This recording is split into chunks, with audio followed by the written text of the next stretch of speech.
Danger, Will Robinson. Danger. What you talking about? What you talking about? What you talking about? What you talking about, Will? It really is a time when all of us have got to start talking louder than ever. The rapid speed of, if you like, globalization, the world government, world army, world central bank, world currency, world microchip population. Don't be afraid. No, be afraid. Be very afraid.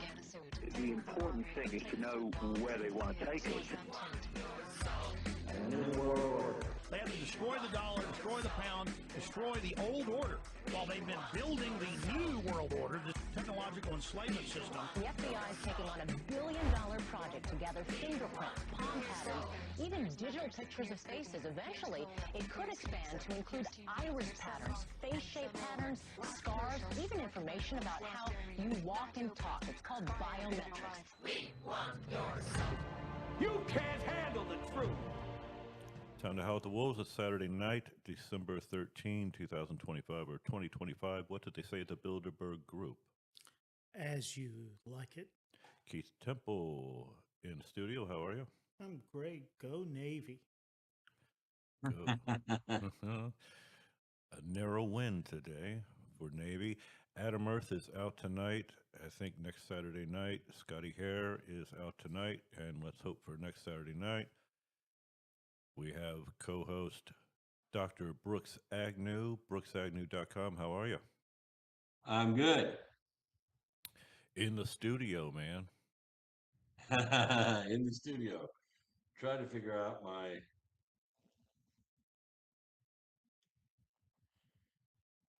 lights. Quit making blink like that. Hold on a second. Oh my gosh. There we go. If they're blinking, we can play some disco music. Some club There music. we go. Yeah, we're getting there. You're right. Dialed in here. There we go. Okay. New studio. New satellite studio. We're rocking. There you go. Looks awesome, Brooks. So glad for you. Now, I spent 3 years building this and it turned out better than I expected. It really is a pretty nice place. It looks like it. I'm just so glad that it's come to meet and exceed your expectations. Well, the nicest thing that happened this week is my cardio version worked and my heartbeat is back to normal. So I am healthy enough for sex. There you go, my man. You rock. That's what I like to hear. That's what I like to hear, Brooks. Not healthy enough for beach volleyball. Nah. Mm. What did Lieutenant Colonel Frank Slade say? The character in the movie Scent of a Woman, the only Oscar for some reason that Al Pacino ever won. He told his young protege Charlie. He said, talking about beautiful women. He said, Charlie, the day we stop looking is the day we die. That's right. I'm glad to hear you're back in the saddle. You're ready for some rompery. I like that. Yeah. It's amazing, this little Control-Alt-Delete that they do to the heart. They just put a pad on the front and the backy and just and it just restarts everything, puts everything back the way it's supposed to be. Amazing. Just amazing. A lot going on here and there, and some stuff not so much. Brooks, I want you to throw out anything that you want. We'll get to it, a certain thing, a little bit later on, but I think it was quite interesting. I sent it to the Super Friends group chat, and I don't know how many. I know Ian watched it, and I have a question for you about that too. I need to write this down. You like Ian, right? You know Ian Trottier? Yeah. Yeah, sure. Yeah. I think Ian might be feeling a little, a little bit like, what the f. And the thing is, he is Scott Hare's guest, and so I need to talk to Scotty about that. I mean, I think Ian should be on the show sometime soon. Is what I'm saying. Oh, that's cool. Well, Yeah, I haven't we've spent invited him. is quite a what- bit of time together on the road. Yeah, you guys know each other well. I'll get Scotty's permission, or hopefully Scotty's just, boom, he's back next week, or at least at the beginning of the year. And I just been holding off on getting Ian on because he's Scotty's guest. Scotty got him. I don't want to like step on toes and stuff like that. I got it. Yeah, yeah. But I'll talk to Scotty, and I think we should have Ian on. Holy shit, what are we doing? Yeah, it's really something with somebody. Ian put a lot of work in that book, High Stakes Treason. I wrote one of the forewords for that book along with Roger Stone, and it's a great book. And if Congress and the FBI works with what he has in that book, Brennan should be in prison. He should be in prison, and not for light crimes like lying to Congress, but. And it turns out that Ian was so spot on. We discovered that Ratcliffe has been compromised, and probably Brennan's been running the CIA for a long time. Yeah, that's not good news, and that needs to be as my special operator friends in the world of Navy SEALs and Delta Force, that needs to be unfucked. Well, that's the thing. I mean, when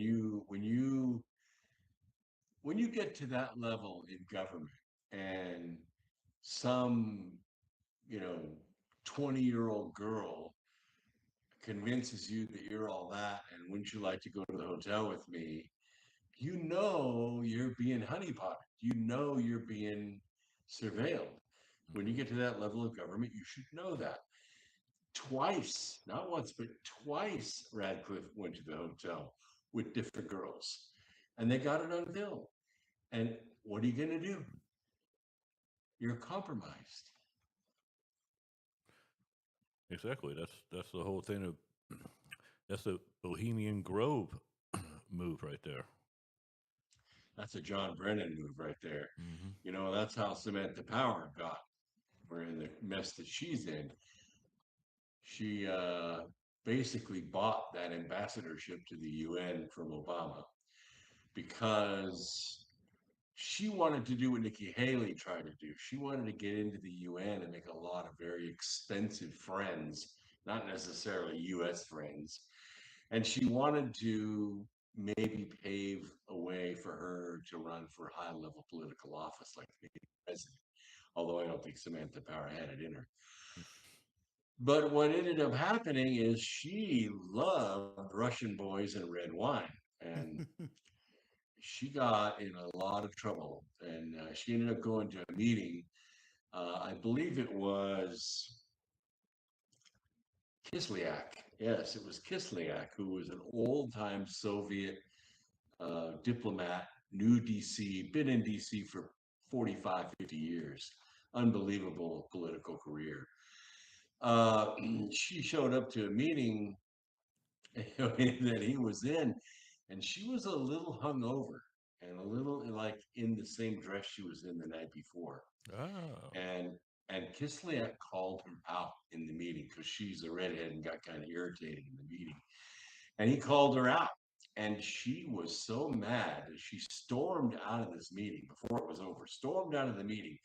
And as she barged out of the doors into the main lobby area, there was a row of cameras and a microphone. And she thought, oh my God.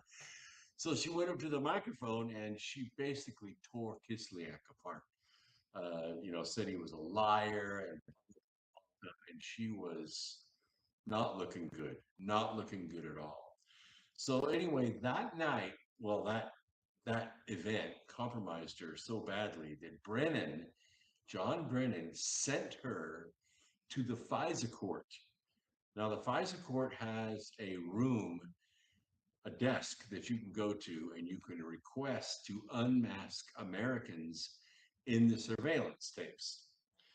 They're supposed to be listed as American number 1 and American number 2, and you don't really not supposed to know who the names are because it's a foreign intelligence surveillance act, right? You're supposed to know who in the other countries on that phone, but not the American that they're talking to.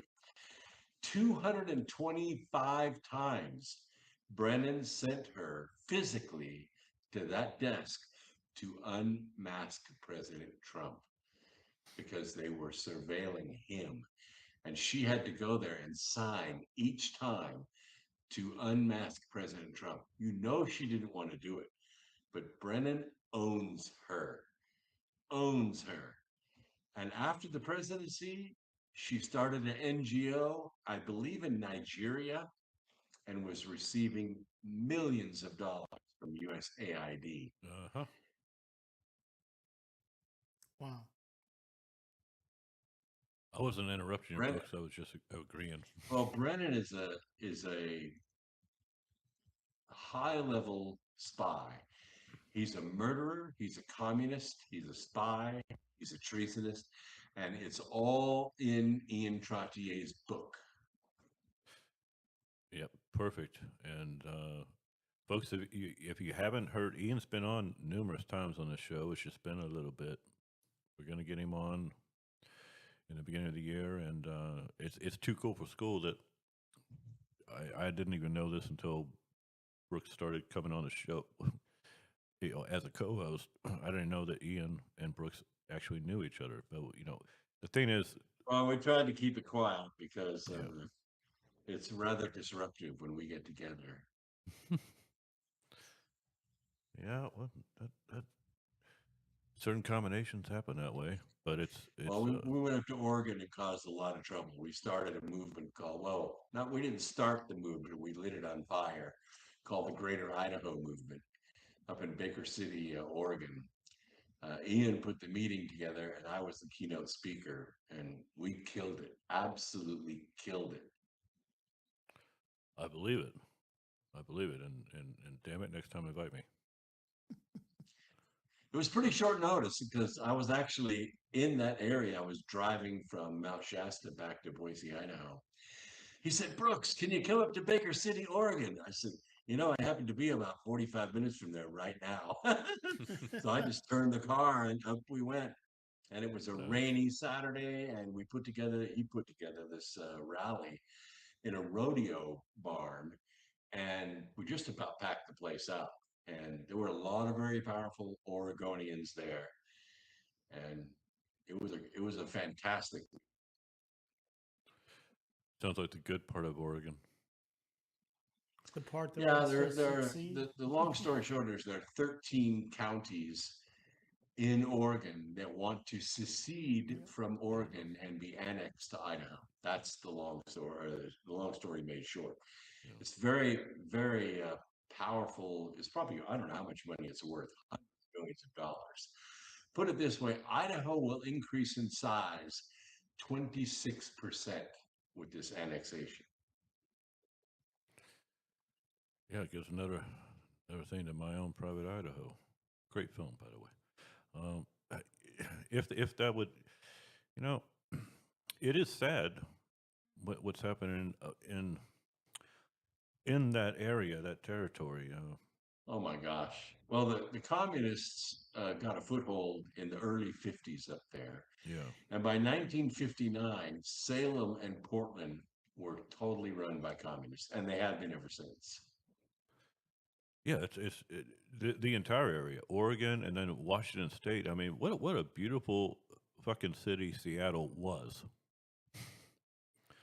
You know, now it's like San Francisco. They're assholes now.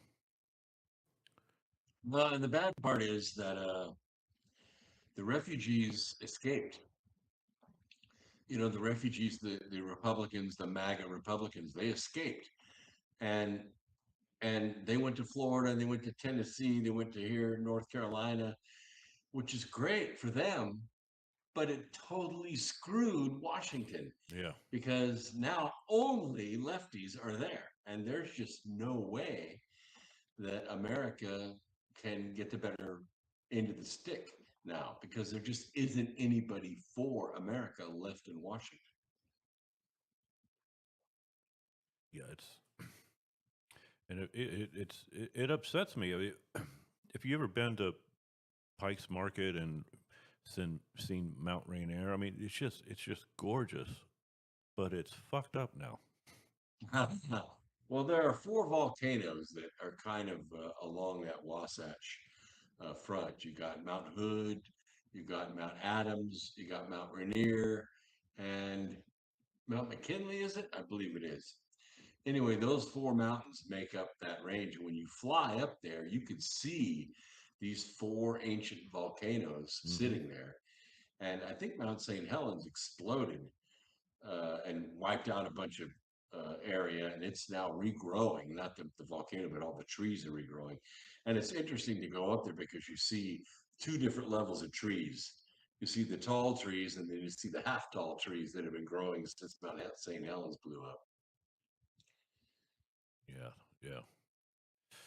That's a timestamp of history right there, if you can ever say one. Yeah, it's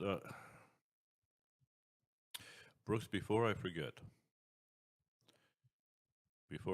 I cannot successfully deliver your package to you unless you give me the address you want me to send it to. Ah, well, I will text that to you then, no problem. Yes, thank you. That way, that way I don't forget. Otherwise, that way if you want to give me Walla Walla, Washington, I'll send it there. But otherwise, don't let someone else get a nifty Christmas gift. It's nifty. I like nifty. Nifty's a good word. Yeah, I don't think I've ever said that on air. It's the first time. It's the first time, Keith, I said nifty. What's a good new word? Yeah. Write it down. It's a nerdy way of saying cool. That's right. That's really, you're really niff. What do you mean? Well, Brooks told me it means cool. So you're really cool. Go ahead, Keith. I was going to say, Brooks, Chad and I were talking a little bit before the show, and we were talking about public servants and, all the political people and what a shift it seems. Or maybe it's been that way for a long, long time, but all the things that you kind of indicated about people, and we're trying to figure out, is it arrogance? Is it they think that they are best for the country, are they after their own best interest, and it just seems there's a lot of brokenness. And I told Chad, I said, hey, I'm more optimistic here with this administration. I'm a little concerned with the depth and the volume of the corruption and the ineffectiveness. And when you talk about, the West Coast there and Washington and Oregon, just absent American values and I scratch my head and I say, what's wrong with these people? How could you not want to be free and exercise that freedom of being able to do that? But I'm coming to the conclusion, sadly, that there's an awful lot of people on this earth that really do not want to be free. Yeah, I can see where you could think that. I mean, in Washington, there are really 3 kinds of let's call them public servants, people who are elected to office, not federal employees. There are those that are in it for the money. I mean, they see what's going on. They know if they get elected to office that they can make 50 times more money, 50 different ways than they ever could in private life. And the money is intoxicating. And we're talking of going from like Ilhan Omar going in with a negative $45,000 net worth when she was elected to worth more than $30 million in 5 years. That's the kind of wealth we're talking about. That's one class. The second class are the ones who uh, really don't like America and they really want to tear America down. Those are almost all Democrats. And then there's a third that we call rhinos. These are people that are Republican in name only. And believe it or not, I mean, they're monsters, and they actually want to see Trump's presidency end. They would like to see the Democrats, even though they're not Democrats, they would like to see the Democrats take over in the midterms and immediately begin a long string of impeachments to literally drive Trump crazy, just tie him up where he can't get anything done. And it's mainly because they're one of those type one elected officials. They're in it for the money. And anything that disrupts the personal flow of money to them and their family and their friends want to see end. And Trump is so close. He's so close to turning over the money changers' tables and ruining a game that they've been playing for more than 80 years. He's so close to doing that. He's almost got all the money sources tied down. And for the first time, I don't know, maybe since before the Civil War, the country is making money not on the people and property taxes and income taxes, but on tax. And the country's about to turn the corner. That's why the Supreme Court, and this all hangs in the balance, by the way, if the Supreme Court decides with the many court cases that are against President Trump that he doesn't have the authority to levy tariffs, if they decide that way, then it's all over. It's all over. We're all back in chains and we're slaves again. Brooks, repeat that one more time because you had one place where it got garbled. Right where you said Supreme Court. I'm saying if the Supreme Court decides that President Trump does not have the sole authority to levy tariffs against foreign countries, then it's all over. The rhinos will have won, the Democrats will have won, and the deep state will stop the MAGA movement for good. And that was loud and clear this time. And I think there's good news, though, once again, with that grand jury in Fort Pierce, Florida, and Supreme Court's going to see it this month. There's good news. I think they're well on his side, and unless they're being threatened, and I don't think any of the Supreme Court right now. I don't think they're going to give in to threats. I think this is. I don't think so either. But President Trump is lobbying the Supreme Court. Yeah. He can't help it. He's going to. And the other one, of course, is the birthright citizenship question, which comes from the 14th Amendment. Obviously, very clear history there. Very clear history. The 14th Amendment was written for freed slaves so that their children would be citizens born in this country. It didn't apply to Native Americans. Native Americans were not subject to the jurisdiction thereof, so Congress had to actually pass a law, a statute, to allow Native Americans to have birthright citizenship. And then later, I believe it was in the early 60s, there was another lawsuit filed by a woman who was an American citizen who had a child, but her husband was Chinese. And the way the law was written, the birthright went with the father. So she sued and won that because she was an American citizen and had a child on American soil, that child had birthright citizenship. So those are the two exceptions. And in neither one of those were illegal aliens included. Neither one of those were tourists or ambassadors' kids or any of that. None of that was included. And the Supreme Court will make the right decision on that. Birthright citizenship is not extended to illegal aliens or tourists or visitors. Roger that all day, and you're right.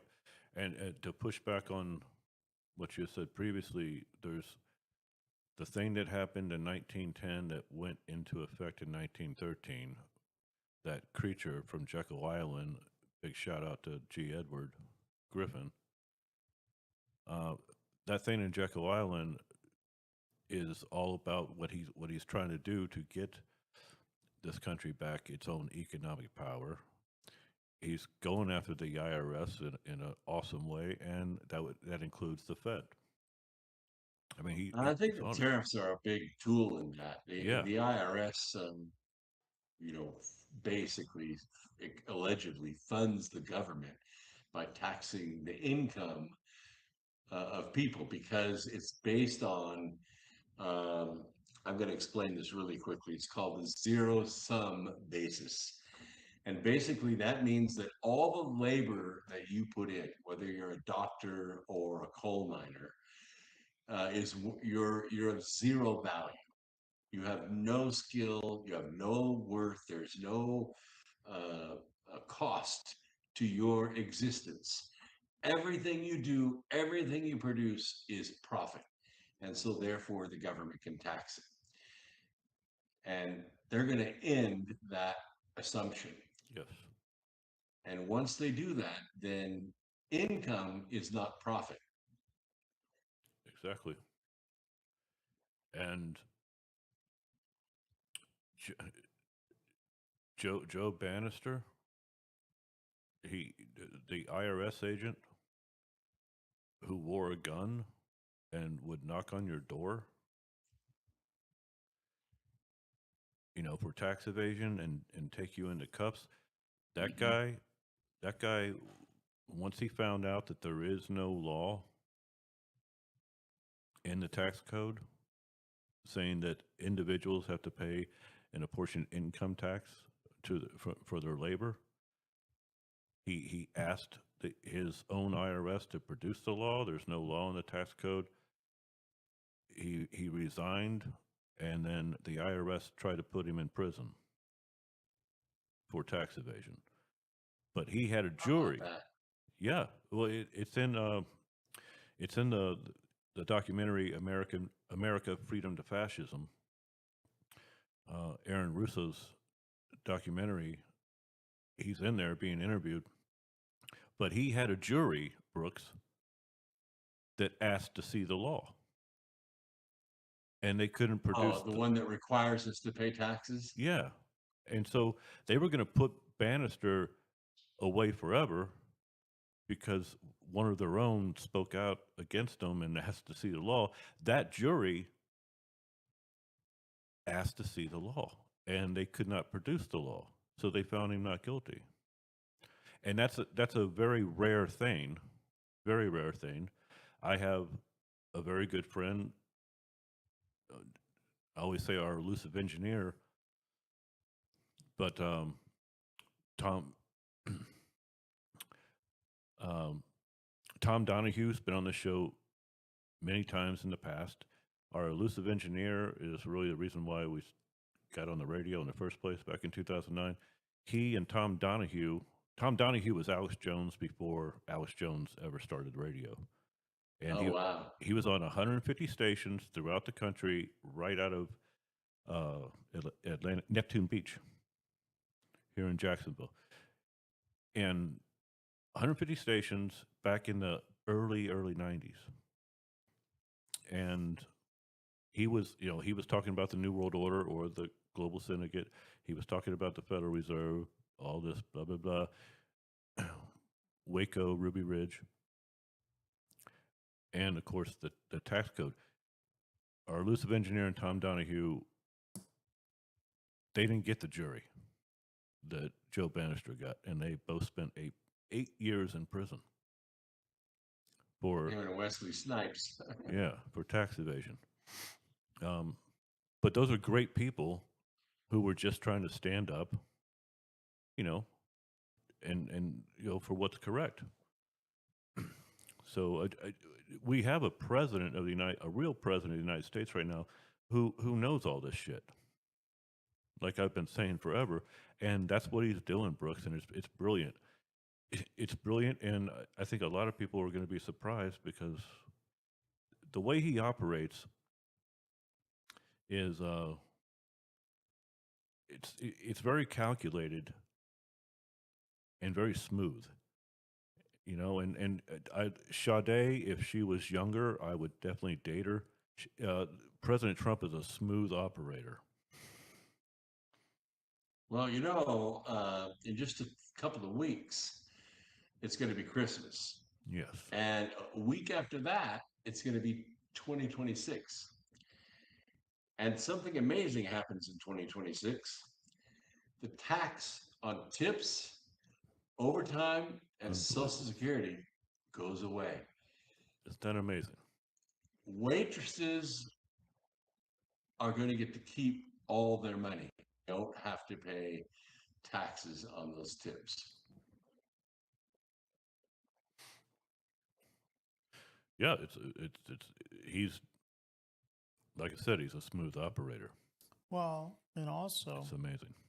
the new SNAP benefits that went into effect the 1st of November give you 3 months of SNAP benefits before you have to start doing the 20 hours a week work requirement. And so that's going to end the 1st of the 1st of February, the end of January. There's going to be a lot of people that's going to affect. And there's some other. Well, also the 1st of January, 21 states that refuse to share their SNAP roles with the federal government to help eliminate the waste, fraud, and abuse, they lose it all. They lose all the SNAP benefits. Their states are going to have to pay for the SNAP themselves out of their own budgets. They'll roll. They're going to roll over. They have to. There's no doubt. They won't be able to hold that out 30 days. I don't think. But also, the Affordable Care Act subsidies go away the 1st of January. They're going to be, It's about time. Yeah. Well, the idea is that, I'll be honest, I didn't really understand it that much. And correct me if I'm wrong, Brooks, but essentially part of the fraud scheme of that whole issue is there's a lot of people signed up for those subsidies, federal, paying a significant part of those premiums. Now, a lot of those people aren't even using the benefits. And so it's really just funneling money into a lot of these insurance companies.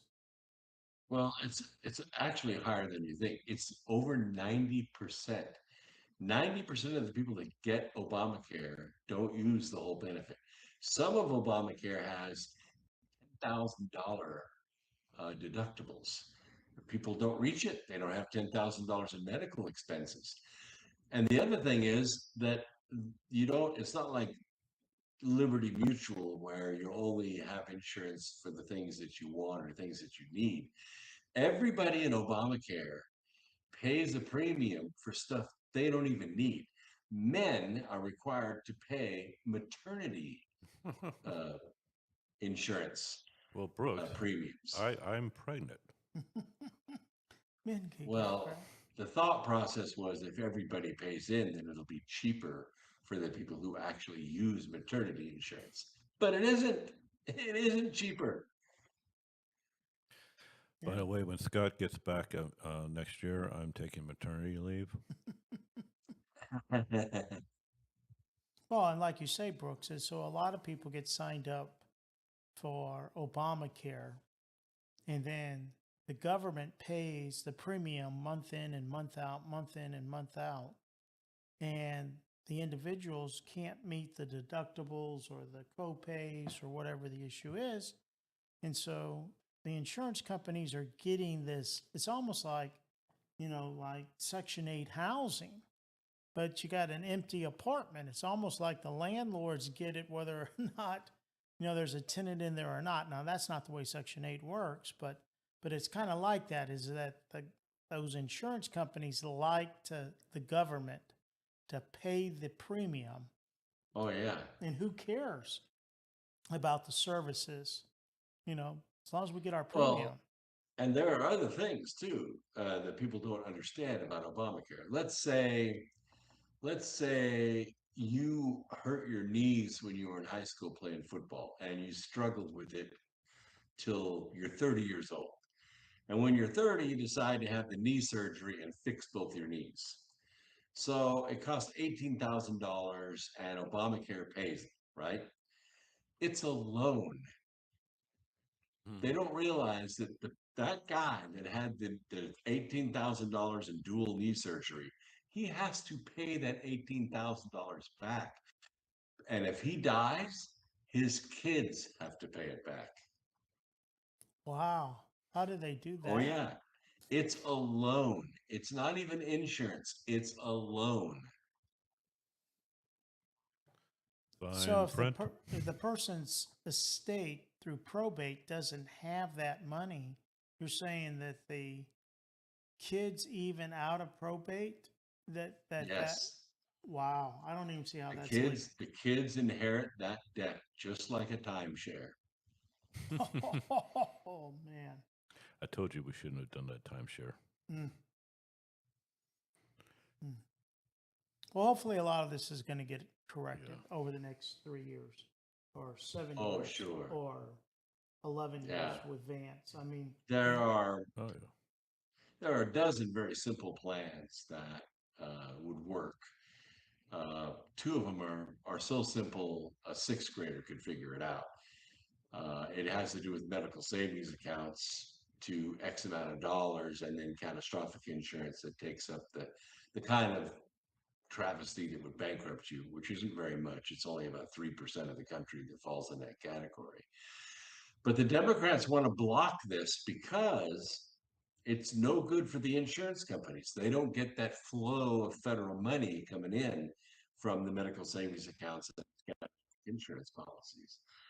And the insurance companies own everything. They own the banks, they own the brokerage firms, and they own the Democrats, all of them.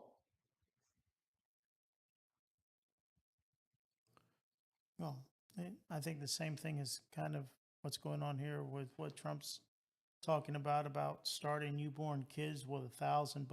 I mean, it has to be the writing on the wall that they want to do away with payroll taxes at some point, and My opinion is the federal government needs to stay as far away from that as possible. I'm a conservative, which means government should be as small as possible. And that means stay the hell out of that business of subsidizing a child's life into retirement. Yeah, I'm with you on that, Brooks. And you alluded to that.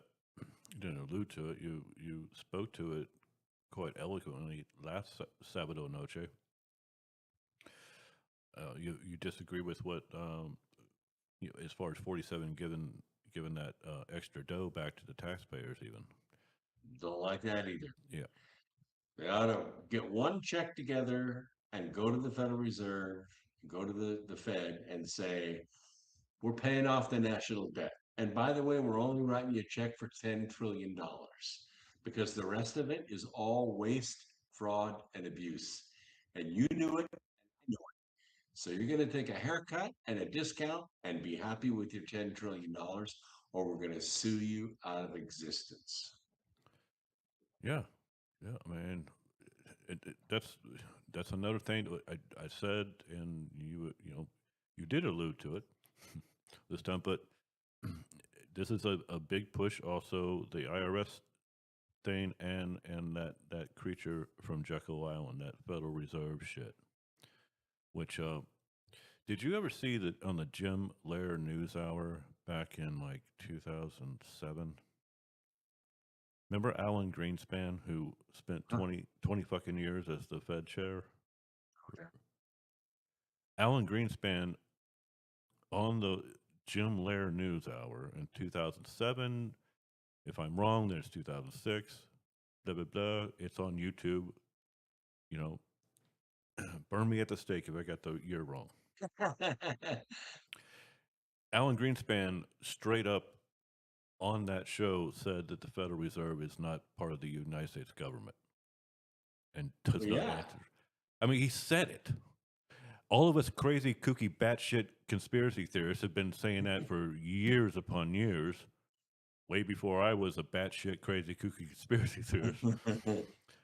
And he's Yeah. the chairman of 20 years said it right there and did it's crickets to the MSM. That Yeah, should the be Federal huge Reserve news. has as much to do with the federal government as Federal Express does. That's right.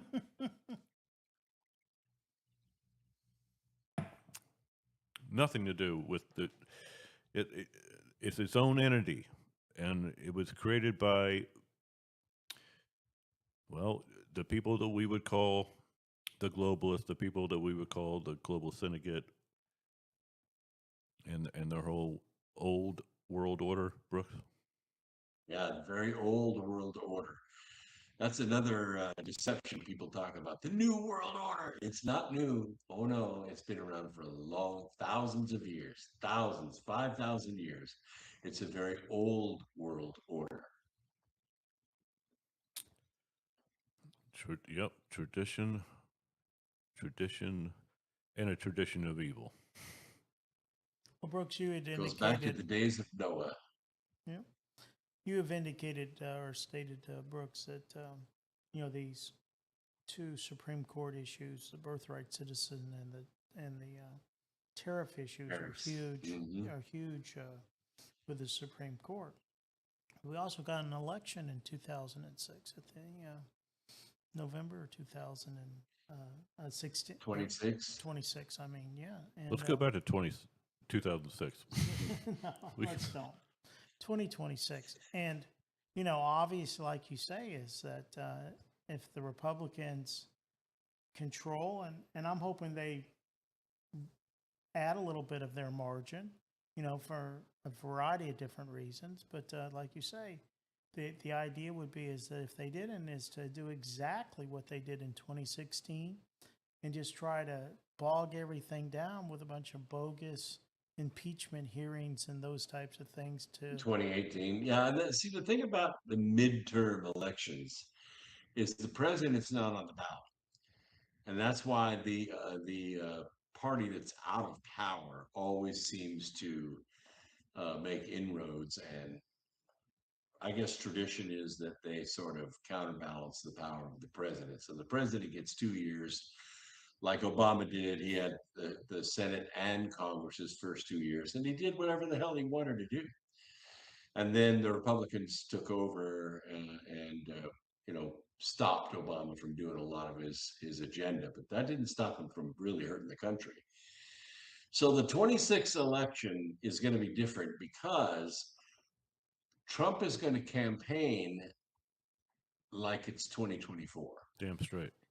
He's going to be out on the road every month in these areas where Republicans need help in these state elections to win back Congress and make more headway in the Senate. So this time the president is going to be on the ballot. He's going to be shoulder to shoulder with Republicans running in the field. And the Democrats are saying, well, hey, bring it on. Look what we did in Miami. We ran against President Trump's candidate, and President Trump's endorsement turned out to be, a handicap for the Republican candidate.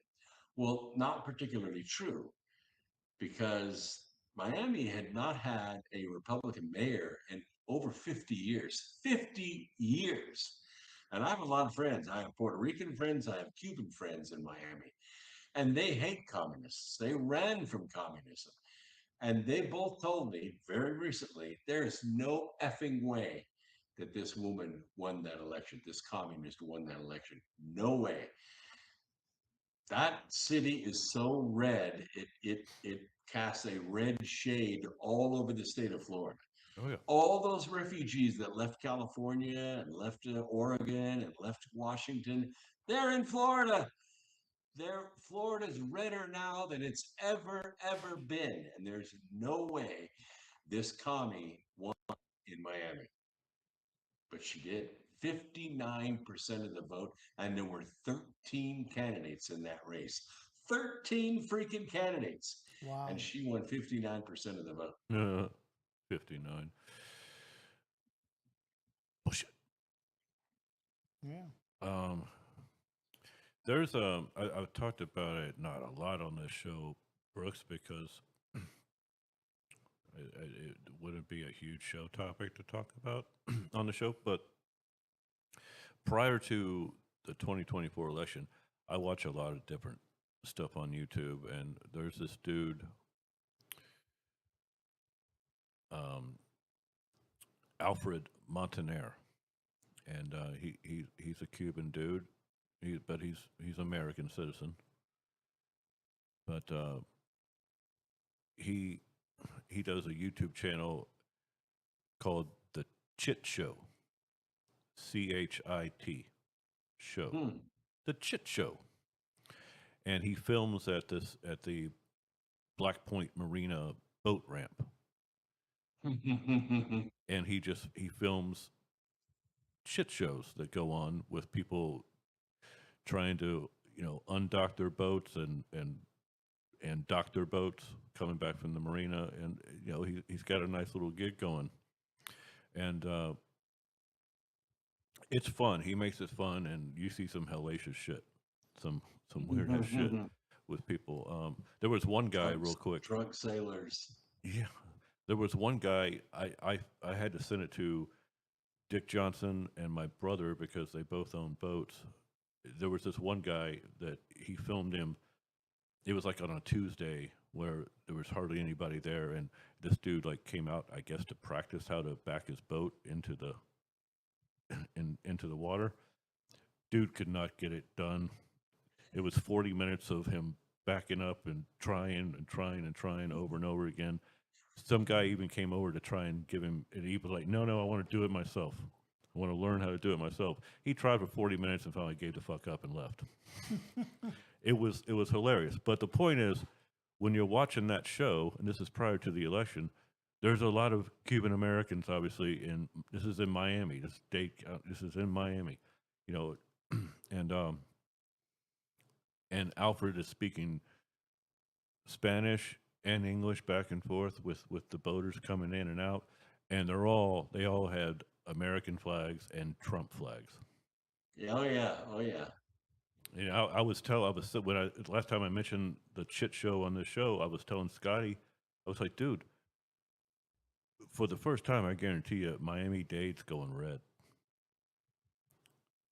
It's going to shock. It's going to shock the left, and it sure shit did. Yeah. And we still see Debbie Blabbermouth Schultz gets reelected over and over and over again. Oh man, I voted for her. I'm just kidding. She was the DNC chair for a bit, huh? Yeah. She was that kind until of curly hair. Until her emails got discovered, then she got fired. Right before the convention. I mean, she had her dress picked out. Right before the convention, she gets fired. Oh, she was so mad.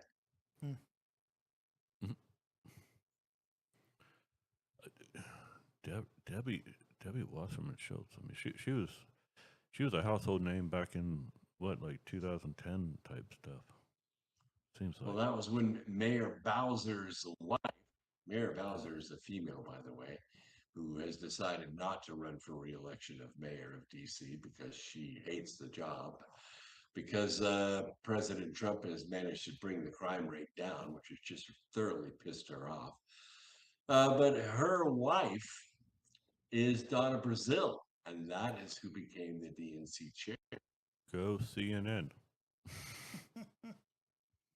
And remember, Donna Brazile got the answers for the debates before the debates, or the questions of the debates for Hillary Clinton before the debates. So and the answers. Rehearse her answers, right. Wow, yeah. And then Trump had that classic, because you'd be in jail comment during the debates. That was so amazing. That was a very, very good comment.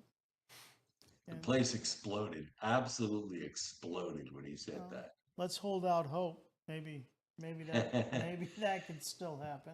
Who knows? Well, yeah, they're going to be in contempt of Congress if they don't answer Comer's subpoena. I think Vince Foster would agree with Keith. Yeah, exactly. Well, I've seen lots of articles about the improbable issue about the number of strange deaths around people involved. Oh my goodness! It's like some astronomical number of craziness. I cover a lot of it in the book Charm of Favor. Well, yes, you do. And by the way, folks,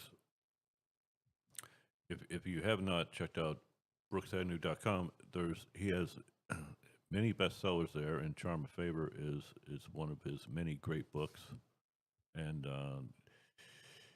a lot of stuff that Brooks talks about in Charm of Favor. Well, it's all you have already lived it and seen it.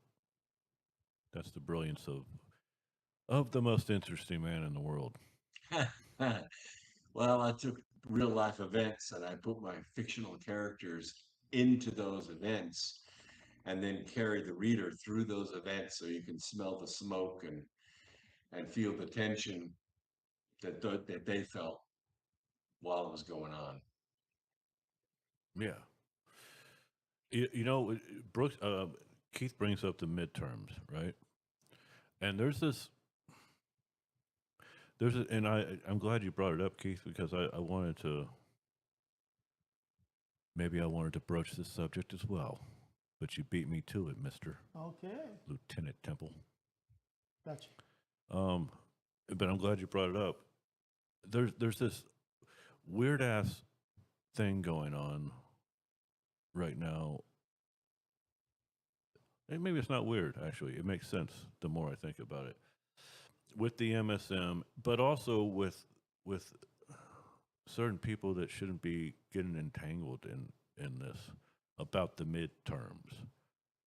And somehow it's surrounding what happened 3 months ago. Charlie Kirk. Yeah. And I do want to say this before I continue. Something like I mentioned Ruby Ridge, something like Ruby Ridge or Oklahoma City or 9/11, the difference between those events versus Charlie Kirk is that there's a completely new media right now. Oh yeah, we have a instant media, and it's a lot of it decentralized citizen journalists. Yes. So those cell phones, they're news recorders. Yeah, the official story can't be, shoved down everyone's throat like it could with 9/11 and previous events. There's a huge difference now, and so there's a lot of people who obviously questioning as far as what exactly and who, what, why with what happened 3 months ago, and all this, and this certain division here and there, and the MSM. I don't know who's. What I'm saying is there's this basically people saying they are going to lose, talking about the Republicans, and we are going to lose, talking about certain people who are Republicans. We're going to lose the midterms because of all this infighting over Kirk and what happened. And I'm like, I don't think so. I don't. I think this is a manufactured crisis that's being put out there, kind of in part of the new media, along with the old MSM. It's breeding somehow, and I'm kind of upset about that because, like you said, President Trump is going to go out and campaign for who he needs to campaign for, and at the same time, the majority of the country who voted for 47. There's been this entire awakening before the election and even more after they killed Charlie. Sure. I don't think the country wants to go back to the fucking donkey. Big time. Well, yeah, it's true. And if Republicans well, see the urgency in this and vote and actually come out in force, 80 million MAGA voters come out, the Democrats don't stand a chance. Correct. All right. The idea is going to be voter turnout, and then it's going to be on the Republicans to ensure that the base turns out. And the base is going to vote on those kitchen countertop table issues of what's the price of gasoline, what's the crime rate, what's going on in the schools, what's going on, with these types of issues. And so as long as things continue to roll forward here, I think the news cycles are in the Republicans' favor. Well, it's going to depend a lot on the podcasters too. You'll recall from 2018 to 2022, the Google and Facebook and Twitter decided to take all the citizen journalists off the air.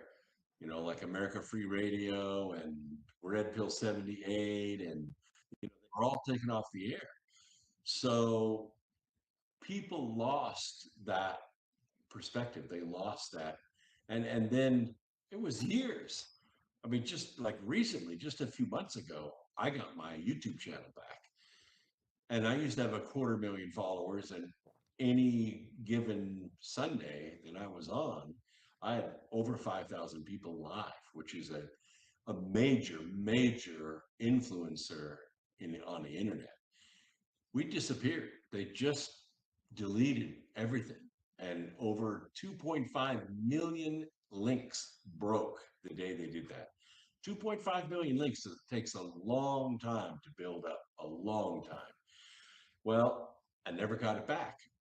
Yeah, they turned my YouTube channel back on, but all the notification bells were turned off. I went back down to about 12,000 followers from 200 and something thousand. It'll be years before we're able to come back. That's exactly what Google did. Google decided that they were going to influence that midterm election. And they did it by taking us off the air and other podcasts like me off the air. And that's really the stripes that we earn. You could say that they shadow ban me, and I hear people complain about that all the time on TikTok. But when they remove you from the universe, that's your badge of honor. That's your badge of honor. And there were probably 1,500, maybe 2,000 of us that they got rid of. And we're the ones that won the 2016 election. We're the ones that won the 2016 election for Donald Trump. It definitely wasn't the mainstream media. It was us. We did it. And they took the revenge on us.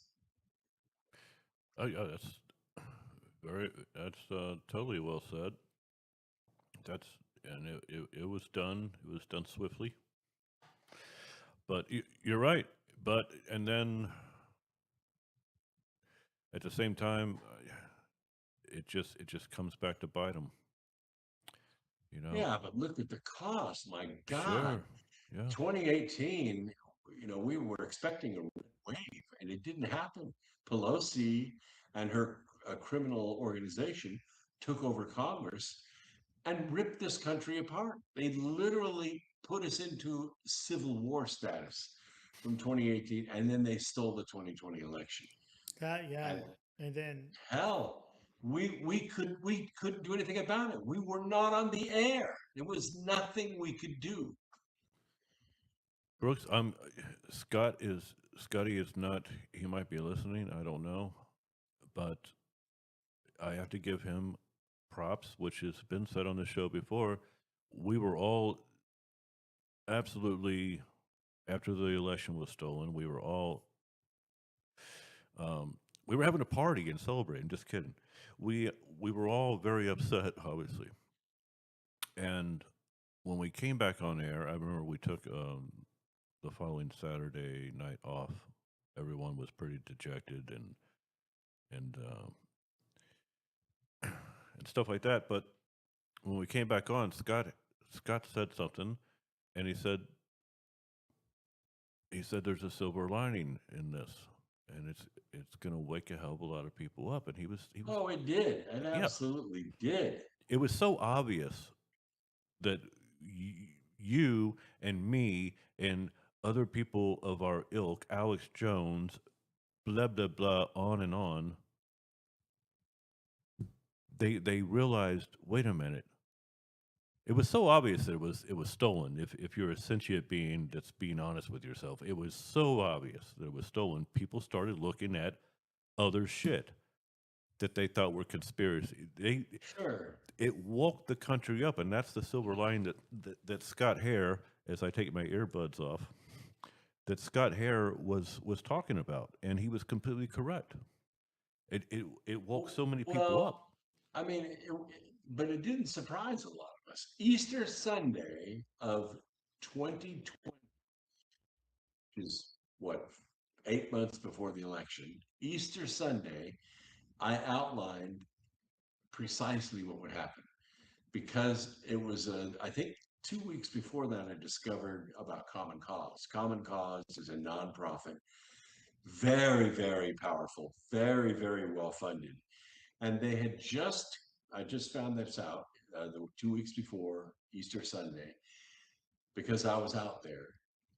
They had contracted with the state of Colorado, which was their 15th state, to join Common Cause. Now, Common Cause had a plan, and that was that states would withhold their electors until the popular vote of the country was known, and then they would cast their votes with the popular vote, not the popular vote in their state, but the national popular vote, which was completely unconstitutional because the Constitution guarantees all states a Republican form of government. You can't, as a state legislature, say, well, I mean, yes, the majority of our state voted for Trump, but the majority of the country voted for, the opposition or for the Democrat, and so we're gonna with Biden, and so we're gonna cast our votes with Biden. And what we did is we estimated that there would be 6 states that would stop their count in the middle of the night, that they would petition for counterfeit votes to be generated by computer. In the next 6 to 12 hours, those votes would come in and be counted, and those 6 states would declare Biden the winner. And that is precise. And I even named the states in April of 2020. And that's exactly what happened. So it was not a surprise to those of us who were watching. What we actually thought was that the National Guard, the US military, the Marines, some fucking buddy would lay a trap for these people. And when they did it, they would catch them red-handed and put them all in prison. And it didn't happen. Biden won the election. It didn't happen because Obama was in office, right? Or this was Trump's first term. No, we're talking about This was 2020. Trump's first term. Yeah, okay. Right. Even Trump knew it was going to happen. He had to know it was going to happen. We were huge influencers at that point. And when we, explained it, other people picked it up and said, oh my God, Common Cause is going to try to take over this election. And that's exactly what happened. They tried to steal 2024. It was just too big to steal, and too big to rig. That's what President Trump's strategy was. We'll make this win too big to rig, and that's the only way that they were able. And they really should have won more electoral votes than they did, but they still had a landslide. Yeah, dude, I remember I do to Joe Brooks, but hey, listen, I'm gonna do that all the time. It's gonna. Yeah. But the thing is, I remember election night show. Because you just said the electoral votes. When you put out your electoral vote prediction, I remember Holland going, huh. he couldn't believe you. He was like, without saying "holy shit," that's what he said by going, "Huh." You took his breath away. That was funny. Yeah, you took his breath away. But listen, it was at the time of election night. All of us were confident, but we weren't as confident as you were with the electoral, the number, and you were a lot closer than a lot of us were thinking. I mean, it was a bigger I won the landslide. electoral vote pool at that night. You did, Yes. you did, but most certainly. But bottom line, in revisiting the election being stolen and all this, and Scott Hare saying there's a silver lining afterwards. Bottom line, the country's better for it being stolen, is what I'm saying. Well, There's yeah, it is yeah. because Trump had his first term, which was very, very productive, and then he had his second term where he was in exile. He was a wartime president at that point, and then he had his third term, which we're experiencing right now. So he's really been in power. He's going to be in power for 12 years, which is going to make his presidency the most significant since Roosevelt. It's unfortunate he didn't have his hands on the levers of power his second term, but he was still training his cabinet, writing executive orders, putting deals together, putting alliances together, and it really took him that 4 years to get it done. Oh yeah, yeah. But it's just, you mentioned a lot of the pain and really a lot of dismantling of the country in a lot of ways. In a lot of ways, individual people, families, and the country in general. Blah blah blah. Because of the election being stolen, but in the long run, it's kind of what had to happen to wake more people up. It's Well, my yeah, it's summation. true. I mean, I've had this. I've explained this scenario before, but in case we have new listeners tonight that we haven't had in the past, it's sort of like the Boston Marathon. You got all these people lined up, and they're all going to run the race, and in that line is Joe Biden. And the gun goes off, and Joe Biden starts running. And the first block, he makes a left-hand turn and gets on a shuttle bus. Yeah. And that shuttle bus drives him around to the finish line where he goes to sleep. And he waits for the runners to come around the last corner, and they wake him up, and he steps off the shuttle bus and crosses the finish line. And the press is there ready to greet him. We have a winner. And anybody that doubted that was an election denier, and they would destroy you in the press. And that's exactly what fucking happened. Mm-hmm. And 5 days later, Otto Penn went to work. Keith, will you sign this for me? You're right, and Brooks Otto Penn is something that. Listen, you had been saying that for a while. Victoria Nuland, all this. You've been saying it for a while. For a while, even before you joined the show on the regular as far as a host, and Otto Penn, all of it has come out. That's going to be a big court case too, I think. Yeah. Don't you, Brooks? Yeah, but what are you going to do? I mean, all those people are dead now. All the death, 100,000 people a year dying from fentanyl. I mean, 20 million people in the country. All the damage is done. You can't just undo it. You can't, re-alive those people that got murdered because of Otto Penn running the country. But can you put Fauci in jail? What's the point? I mean, what is the point of putting Fauci in jail now? Because 30 million people are dead, and 73% of the dead, the people that die every year, die as a result of the jab. 73%. What the holy hell? The damage is done. That is true. Damage is done. Well, you know what? There's still a hell of a lot of Pfizer national spots on radio. Definitely a Pfizer saying, "Hey, you need to Get a booster? No. This new ad. It's a national ad. It's like, oh, there's a hack for this. There's a hack for that. And oh, you got COVID. There's that, and then they stop. There's no hack for COVID. You need to Yeah. get your. Really? There's something called colloidal silver. There's something called iVector. There's something called you can go Ivermectin, ivermectin. Bendazole. Yeah. Yeah, absolutely. Or There's if you want those without prescription, you go to my website. You can still get it. brooksagnew.com. There's stuff that kills colds and flus, people. Period. That's natural.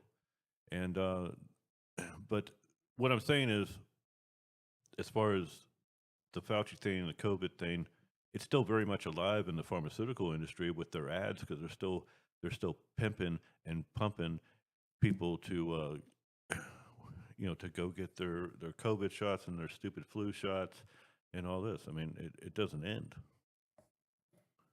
You're right. You're right. I will say this though: if you get COVID today and get sick and go down for 3 weeks, you're a dumbass. Because the cure is right here. All you have to do is go to my website, get the ivermectin, and have it on hand, and you will never go down with the flu. You can do it. You can do it. You can do it Brooks' way. You can do it my way. It doesn't matter. They both work. Plain and simple. And I don't sell my way, so I push you Brooks' way. It's a good idea.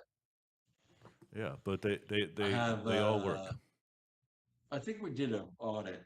Was it last month? Yes, it was in November. 58,000 lives we've saved already. That's a pretty respectable number for a little company like mine. Yes, it is. Yeah. I mean, we're transparent as hell here, Brooks. So I mean, I've as you know, because I started this, very first guest on the show, you you came in right behind G. Edward Griffin, right? But you were on in first in 2009. G. Edward was the very first guest, and he's been on many times, but you have eclipsed him as far as how many times you're on the show. But he's always made his own colloidal silver, and that's how I found out about colloidal silver. It's the real deal, but so is ivermectin, and so is hydroxychloroquine. It's all the real deal, and it works, and it's easier for some people to, if they go to brooksagnew.com, to get that and all this. And well, they're for different things. I mean, Yeah. in ancient times, when Romans would sail from place to place, they had barrels of water, fresh water, on the boat. And they would put a silver coin in the bottom of the barrel to keep bacteria from growing in the water. So colloidal silver keeps bacteria from growing. They use it in filtration systems, all kinds of stuff, and you can take it for the human body. And the royals knew this, and they used to ingest it. That's where the term blue bloods came from. Because if you overdo taking colloidal silver, it will turn your skin gray. And that's how the royals stayed so healthy and outlived everybody. I mean, King John outlived all his enemies. yeah, listen, I'm if I drink too much water, I will die. I will displace my minerals, and it's just a fact. There's a chick. There's a chick on one of those morning shock shows, talk radio shows. They had her drink. It's a famous case. Good number of years ago. She was drinking shots of water during the entire 5-hour morning show, and she died. Oh my goodness! You drink too much water, you displace your minerals, your whole body chemistry, and the point was there's a euphoria as if you're drunk, but she died from drinking too much water. That blue man dude, the famous blue man dude from with colloidal silver. I don't know who paid him to drink gallons of colloidal silver, But bottom line, hospitals surreptitiously use colloidal silver to sanitize their hospitals. They do for burn patients too. I remember, I don't know, second or third motorcycle wreck that I had. I got raspberried really good, Oh shit. and I had a lot of open wounds, and they sprinkled silver on all of them to keep them from getting infected. Brooks, you mentioned that, and listen, I'll bring this over here because I always have a nasal mister of colloidal silver with me, right? Huh. It's a little nasal mister, blah blah blah. But in when was it? 2005, 2004. You know when it was? It was when Jorge Bush won re-election. That's when it was. I was Dick Johnson and I were. It was back when I still had to live with Dick Johnson after 9/11. Had to have a roommate, make sure I wasn't going to be too nutty. And Jorge Bush won in 2004, and I was standing on this outside porch that had a wooden, it was a screened-in porch, and I punched this wood part because Jorge won. And these little splinters went into my knuckle and didn't think much of it, blah, blah, blah, blah, blah, blah. Turns out they became really big black whelps. And my brother lives in Tallahassee, and I went to, a couple of days later, I mean, they started getting painful. And I was leaving Tallahassee after visiting my brother. I got about 2 miles down the interstate and went into septic shock. I was on the phone with 911, trying to keep conscious. And luckily, when I got to the ER in Tallahassee, no one could understand what the fuck I was saying. I was seeing these red streaks from my knuckles going up my arm, and they didn't understand what the hell I was saying. But the ER doctor, to his credit, put me on 2 bags of liquid antibiotics, right? 2 IVs. I went through those 2 IVs, and finally, they saw the red streak going up from my knuckles, up my arm, into my chest. The whole septic shock shit. They saw the streaks.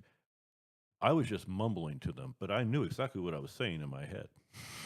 I was trying to tell them, I think I'm streaking. I think it's an infection.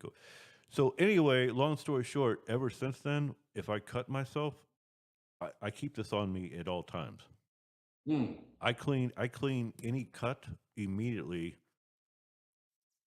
with colloidal silver. Yeah, I'm going to wash it out with soap and water, but immediately I neutralize that. I mean, there's a lot of ways you can use colloidal silver. And call me a hypochondriac, but after you go in a septic shock from a fucking splinter, I keep colloidal silver on me at all times, because you cut yourself, little tiny cuts. You never know what's in them. That splinter was an asshole that day. Anyway, so yeah, colloidal silver, look it up. But I still say go to brooksagnew.com and get ivermectin. And well, a lot of people don't know this, but you take 1 12 milligram ivermectin tablet, your viral load drops by 90% within 8 hours. 8 hours. That's a deal.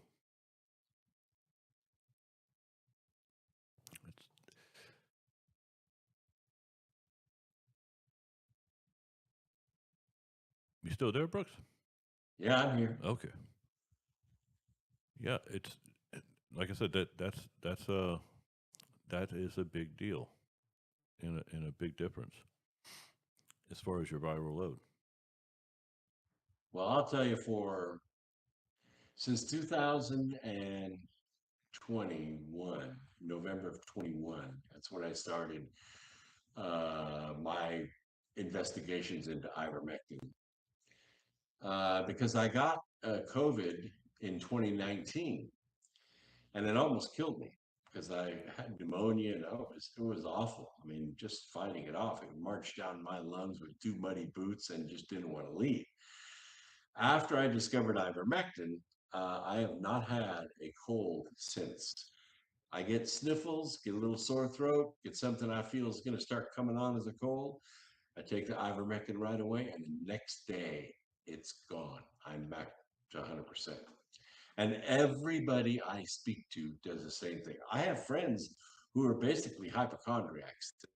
Every little thing that comes along. Started on the ivermectin as a preventative. When they start getting those symptoms, they take one. They haven't been sick in years. It's the same thing with me. It just works both ways, folks. We're giving you both. We're giving you colloidal silver. We're giving you ivermectin. But listen. I don't sell anything on this show. And I say support Brooks, because on this show all we do is just cook food and talk shit. And you do it very well. Very, very well. No, but support Brooks. It works. It both works. It's amazing. It's just absolutely amazing. And you know what? Let's think about this, Brooks. You can tell someone about ivermectin from hell to breakfast. Shout out to Jim Mars. That was Jim Mars' quote. You can tell someone from hell to breakfast, Chad. Miss Jim. But you can tell them from hell to breakfast about ivermectin, colloidal silver. You can tell them about B17, apricot seeds. What's in these motherfuckers right here, these apricot seeds, vitamin B17. You can tell them what it does. I gave a big bottle to my neighbor who has cancer the other day. But you can tell them what it does. And blah, blah, blah. But because that person on TV and that general practitioner in the doctor's office isn't telling them to take it, isn't telling them to do it. Yeah. Yeah. They're not going to believe the dude who, is next door.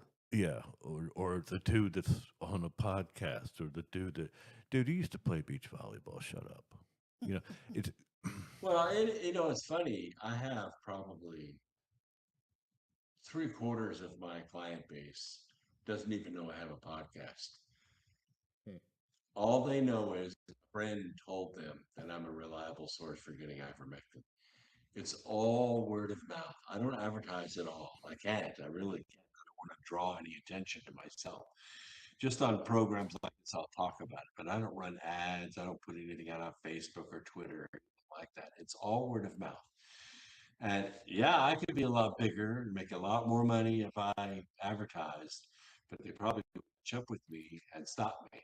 And that's what I don't want to have happen. So it just goes by word of mouth. And what people discover, of course, is they can't beat my prices because I'm selling it wholesale. I'm not in this to make money. I'm in it to save lives. right. You're a public service. And that's what Chad and I were talking about before the show, is that there are too many people in positions of authority that are not in it for public good, public service. They're in for some individual issue, whether or not they want authority or money or, fame, something along those lines. That's why Brooks is that's why we've worked together for so long, Keith. Or Ty for so long, and on and on. When I would, how many times I talked about apricot seeds and what's in these apricot seeds since 2010, and tons of other stuff, ways to keep yourself healthy, right? And it's all natural. Brooks does it. We do it.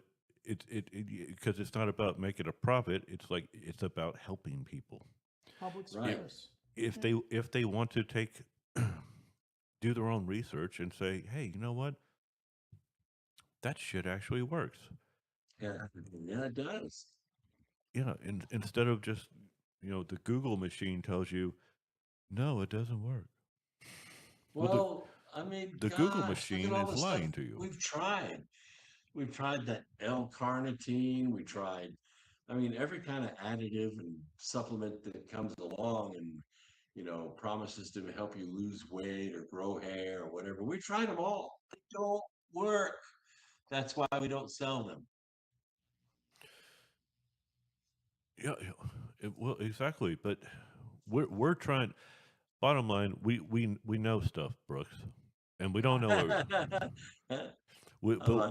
Can I quote you on that? Bottom line is, we know shit. Yeah, I mean, there you go, and it's from a long time of not just researching, but meeting great people like you, meeting great people like Well, I appreciate Affirmation. that. I'm highly complimented just being on every Saturday night with you guys. Well, but it's just the truth. You do a show, we do a show, you do this show, blah blah blah. We all meet people. We learn from these great individuals, whether it's something that nutritional wise or what's really going on in the world, blah blah. It's all interconnected at the end of the day. But we try to inform people about certain things, and a lot of it is trying to help people, and if Oh they yeah, absolutely. if they take that, and I'll just go back to the fucking apricot seeds again, okay? Just let me use this as a fucking prop example tonight, okay? Because it's been talked about on this show before. Bitter apricot seeds, there's something in it called vitamin B17 or Laetrile or Migula. It's got 3 different scientific names, blah, blah, blah. It kills cancer. Plain and simple. Right? There's cyanide in these apricot seeds. It's only unlocked by cancer cells have a certain rodentase in them. Only cancer cells have this, and when B17 comes in contact with that's when the cyanide is unlocked, and the cyanide. Is it cyanide or is it arsenic? Cyanide. Cyanide. How about that? That's the only time it's molecularly bonded. So when it comes in contact with that cancer cell, that's when it is released and poisons the cancer cell. It doesn't affect healthy cells. And you can look up the book World Without Cancer by G. Edward Griffin, and you can study this from hell to breakfast. Again, Jim Morrison. But let me tell you a story in case you haven't heard this story, because this is closer than me telling you other stories. The testimony. Well, it's just fucking truth. Right. Okay, Scott Hare, and he doesn't mind me saying it because it's just the truth. And Scott Hare let me know, this is like 3.5 years ago. So, I won't say who it was, but a very close family member of his he called me up and said, blah, blah, blah, has been diagnosed with stage 4 cancer, and they didn't give her 6 months to live. Brooks, they gave her 3 months. Oh my goodness, that's very advanced, isn't it?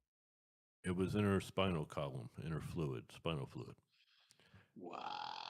And the oncologist literally fucking told her, you have 3 months to live. It'd be just very, very sardonic. You have 3 months, get everything in order. She has 2 kids. Get everything in order and find out who they're going to live with. It's that close. Blah blah blah. We cannot do. Literally, the oncologist like, we cannot do anything for you. So Scott Hare calls me, lets me know this, and it's a loved one, and he's obviously very upset about this, and he's like, "Can you call Ty?" And of course, I called Ty. But before I got off the phone with him, I said, "I know what Ty's going to tell me, but I'm going to call him." And so it was exactly what I thought. Told me to get a bottle of Life One and have her eat, because it's 3 months is what the the death sentence is. He said, What do you have to lose? Yeah. yeah, Exactly. he said, buy her a number of bags of apricot seeds, bitter apricot seeds. This is apricot power, folks. Is the name of this bag. And have her just eat copious amounts. Just eat apricot seeds and take the Life One. Life One is, if you go to life1.com, keep it in the refrigerator all the time. You take a shot of Life One every day. It's just it's a living a living organism in a bottle, Brooks. Life One. Every nutrient you could ever imagine is in that. And you take a shot of it a day. So, and it's expensive, but you take a shot of it a day. So he said, get her a bottle of Life One. I bought 2 bottles of Life One and had them shipped to Scotty, and he bought her the apricot seeds, right? She ate those apricot seeds like a motherfucker. And I kid you not, 2 months later, this is back when we were still doing the terrestrial radio show, and I would usually sleep until 8 at night, then get up and shower and get ready and drive into the radio station, and so my alarm's about to go off, and Scotty's calling me right before my alarm goes off, and so I remember I woke up, see Scott's calling me, and I'm like, boy, I guess he's not going to do the show tonight or something. I don't know what's going on. And he's like, Chad,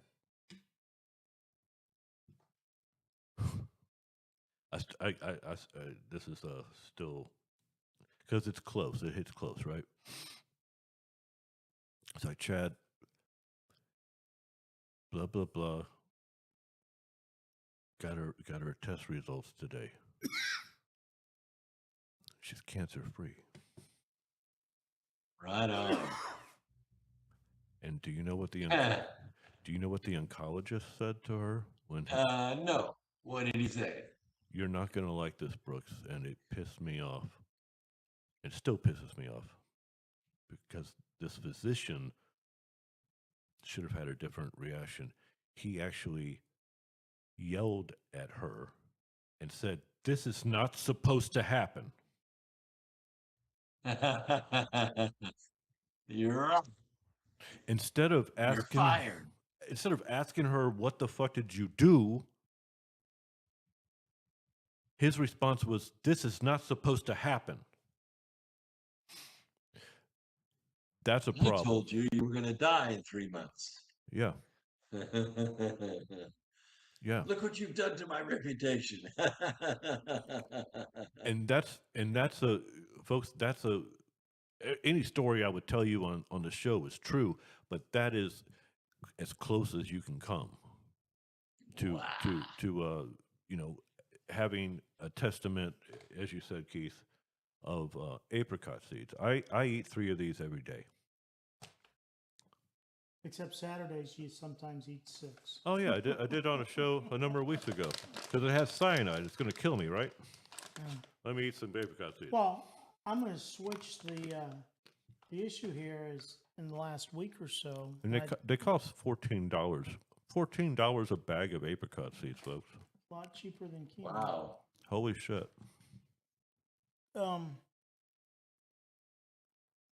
My A1C, my blood sugar is about 8.5. And I've been on Maybe $20. I think the price went up. Probably. And I've been on metformin for 9 months or so. And it's dropped back down, and I'm kind of dealing with that, and I'm kind of looking at it, and someone has mentioned to me cinnamon. And so I do the Google issue and to see it. And sure enough, Google comes back that cinnamon is scientifically proven with test, right, to assist A1C and blood sugar. Do you think my primary care physician would even mention that? Of course not. Of course not. Because they get paid by prescribing me metformin. If you throw some raw organic apple cider vinegar in with that, do even better. So, Let's take this. It's called the Insulis. If I can turn the label correct. This is a tincture that's made by Maria Chrysler. She's the chemist that developed it. It's patented, and it will be killed by stomach acid. But if you put it under your tongue, Yep, sublingual. it's absorbed instantly into the bloodstream, Mm-hmm. and this is what lowers my A1C levels. My doctor's very surprised. Can So, you is it- read off those ingredients? It's not on the bottle. I Oh. have to read from the website. So, Keith, is suspended that in olive oil. is it intentional? no, hold on. Listen, Keith, Sorry. hold on. We'll get to that, and It's- that's a great damn point. It's It's in olive suspended oil. in olive oil. Yep, I guarantee And, you. There's olive oil. There's cinnamon. There's apple cider vinegar. Cayenne pepper. Cayenne pepper is in it, right? Damn straight. You know, our good friend Keith, who needs to be taking this shit. I told him about this recipe. Oh yeah. I told him about this recipe fucking 2 years ago, and he still won't do it.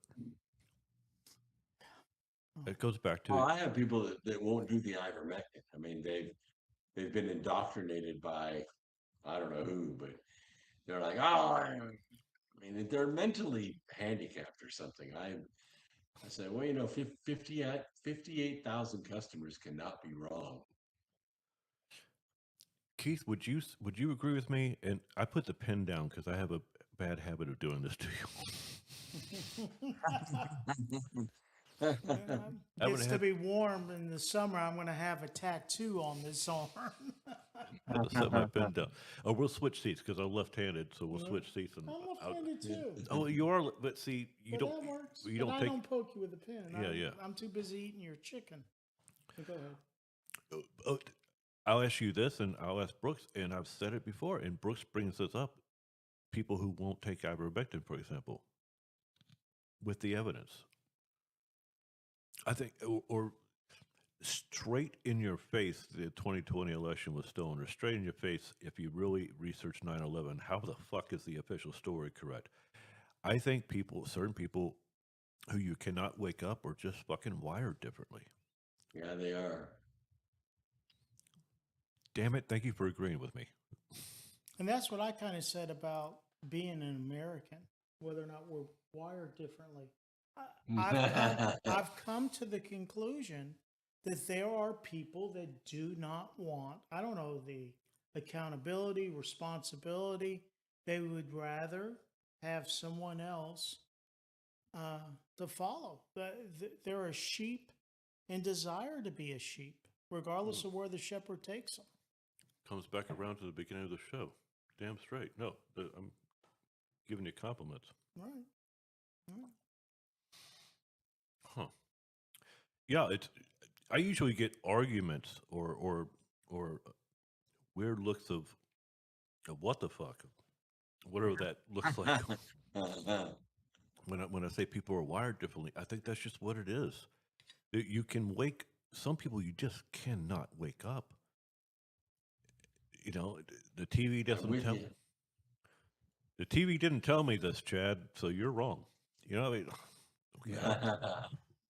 I don't know what to do. Some of it has to do with age, as time periods. My mom's somewhat like that. That she comes from the era of Walter Cronkite and those individuals, and I'm not saying that those individuals didn't have an agenda, like you say, Brooks.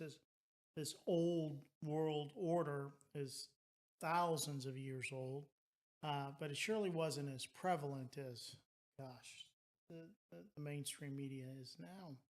But I've also said, my brother, when you talk about close circles, and when you get close to a brother, a family member, and you've spent time, and we've watched some of the, documentaries on 9/11 and all, and he's finally comes to the point, and it's honest, and I appreciate the honesty.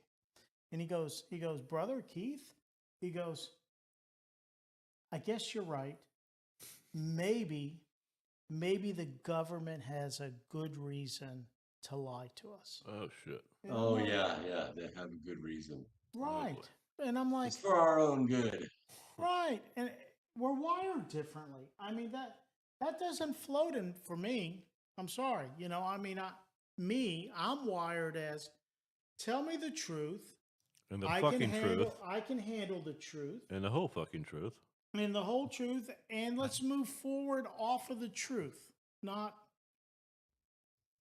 somebody else deciding what I should know and what I shouldn't know. I mean, it's insane. It's on a need-to-know basis, Keith. Right, exactly. Right. You don't have a need to know what occurred, at 9/11 that led us into the Persian Gulf War, that we toppled Saddam Hussein, and But what I need you to liberated Kuwait and all Yeah. of those, right? Yeah. Come on.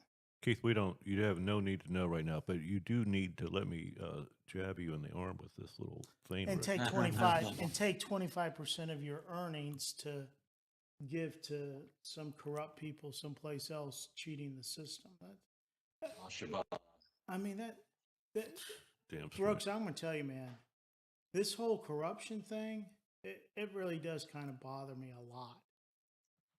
I'm not even so mad at the people getting away with the corruption. I'm actually more frustrated with the people who have the responsibility to oversight it. You had mentioned the 21 states that won't turn over the SNAP benefits. Yeah. Issues. Try to make a logical argument to me as to why you wouldn't. We're supposed to be on the same team. We should be all trying to ensure the people that deserve and need the program are receiving the program, and those that are not supposed to, the ones that are stealing from the program, should be weeded out.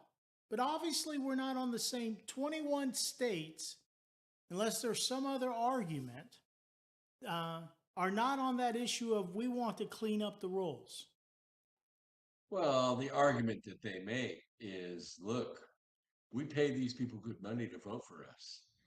And if we cut off their money, they're going to stop voting for us and we're going to be voted out of office. That's why this is important. We have to have these people on the rolls. These illegals, these dead people, these people that have 8, 10, 12 accounts that they're getting checks from every single month. These families that are taking in $30,000, $35,000 a month in EBT benefits. We need their vote. Even Chuck Schumer has said they're messing with our future voters. Yes, we are. We intend to deport them. Yeah, exactly. I'm pretty convinced the only way that you're going to clean up the government fraud and inefficiency is to starve the beast, like Reagan said. Just either turn over the documents and let us purge the issue, or stop the program and restart again. But like you say, it's you have the head of the USDA saying, if you don't give us these records, so we can help you go over them and find out, who shouldn't be on there, you don't get any money. We're cutting your SNAP benefits off. Of course, there'll be some federal judge that will sue and say, you can't do that, but they're going to do it. And in about a month, they're going to start screaming for mercy. Damn straight, you took some words out of my mouth. I'm trying to get them back, Brooks. I got to corral them again. Mhm. But yeah, exactly. And Keith, you bring that up once again. If I'm being the dead mammoth, I don't give a shit because it's true, and you're gonna see that dead mammoth had to be beaten. All right, Fort Pierce, Florida, the grand jury has been formed, and all this shit, bringing down the whole, if you would, deep state, starts with that Pierce grand jury here in Florida. And You going after? What are they working on? what's that, Brooks? What is the Fort Pierce grand jury deciding what trial should begin? It begins with getting rid of damn it, getting rid of the it's the whole case of the whole bureaucracy that we've talked about before. I got it. I think what I had heard is that it's the Russia Gate issue. Yeah, it's the whole that's fusion that's GPS. Crossfire Hurricane. Right. Oh, okay. It begins with that, and then it continues with. What I'm saying is, it begins with that. Thank you, Keith. You actually bailed me out there because I got 20 million things going on in my head. That's because I did not take my ivermectin today. I'm just kidding. But yeah. So it starts with Crossfire Hurricane, and everything else is going. You know, it's basically getting. He's starting somewhere, and then there's a start off point, and then everything else comes into place. There's just a lot of stuff going on that President Trump is kind of doing, and a lot of people don't know about. But it's good shit. Well, I don't think anybody thought back in 2014, right, that anybody other than Hillary Clinton was going to, follow Barack Obama. And the idea is they wanted to have 12 or 16 years of this. And then Trump comes in and puts a monkey wrench into that issue and delays it. Screwed everything up. And so then they have the 2020 election with the Biden and the 81 million votes that he quote unquote obtained, and like you say, luckily Trump went down to Florida and kept his cabinet going. And this is what Chad and I talked about before the show is probably J.D. Vance will be our next president. And the benefit of that is he gets to keep pretty much the same cabinet. Most of Trump's cabinet people are pretty young. And so all you're going to do is change who's sitting in the Oval Office. But the grunt work, the heads of the different departments and the underlings of those and the movement is going to continue on, which is huge. It is. I mean, that's well. J.D. Vance is in the best training class he could hope to be in. Oh yeah, and he's the best pupil. He's the best pupil in that class. Mm-hmm. So he is, and he's humble. Yep. And he's learning from Trump. Yeah, absolutely. I told when Keith and I were talking about that. By the way, just real quick segue back to what we were talking about before. And again, thank you for saving me on the Fort Pierce grand jury thing because I had. Hey man, I had to earn my dinner. I had something else going on in my head about I was going a different direction, and I wanted to bring up Fort Pierce, but I'm talking about Humphreys versus Elector. That 1930 thing rule, which Trump when he fired that chick, and she tried to fire her, and she said no, you can't fire me, and brought up Humphreys Elector, her lawyers. Well, that brought up the Supreme Court, and the Supreme Court's going to look at it. I think this month, if not the next year. I think it's this month. And what that does is they're going to overturn Humphrey's elector. And I if believe so. if they do so, then the president of the United States, the executive office, can now get rid of bureaucracies. That's right. He Yeah, and can't fire. we had the Chevron. Yeah, the it's huge. Chevron It's huge. decision where that was overturned, Yeah, which allows people to sue agencies for harm done by regulations. They were immune from being sued because of the Chevron versus USDA or EPA. I'm sorry, and that got overturned by the Supreme Court. So now people can sue agencies who are harmed. People are harmed by those regulations because they really don't have the right to make law. And that's where they had the claim from Chevron versus EPA. They had the right to make law, so therefore they were immune from lawsuit. But agencies, departments, bureaus, and administrations don't have the right to make law because that's taxation without representation. And that's where the Supreme Court made the right decision. Right. All of those executive branch departments should be enforcing laws, legislation. OSHA should not be writing laws. exactly. The FCC, the FDA. And it was the SEC that FDA that I'm gonna remember that chick's name. But yeah, Well, they to, should. to their What did you call to it, their Keith? argument, a law may be 1,200 pages long, but the regulations are 10,000 pages. Right. But through this bureaucracy, these people who are heads of bureaucracies, they end up they're running the country in many yeah. aspects, and that's just Yeah. So this is huge, a huge blow to the global syndicate.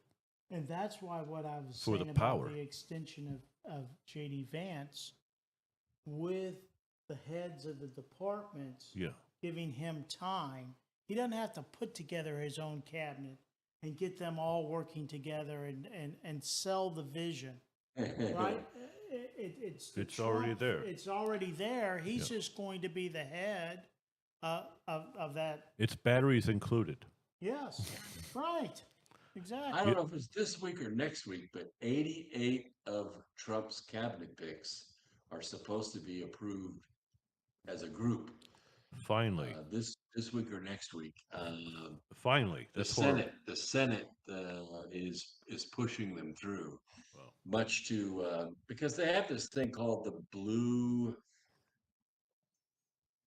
card or the blue note, and basically it allows the minority party to indefinitely delay any appointment.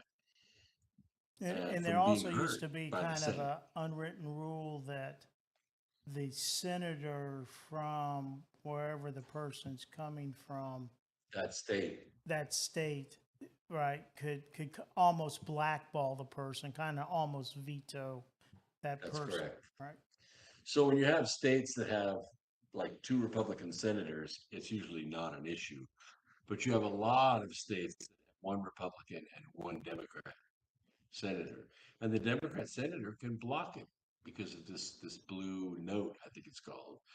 Both senators have to approve the appointee of that state, and then the appointment can go ahead to the next step. But Democrats have blocked all of Trump's his appointments, and Trump is about ready to undo that. It's a tradition. It's been in there for, I don't know, 115 years or something like that. And it's not a law. And I think it's going to be thrown out.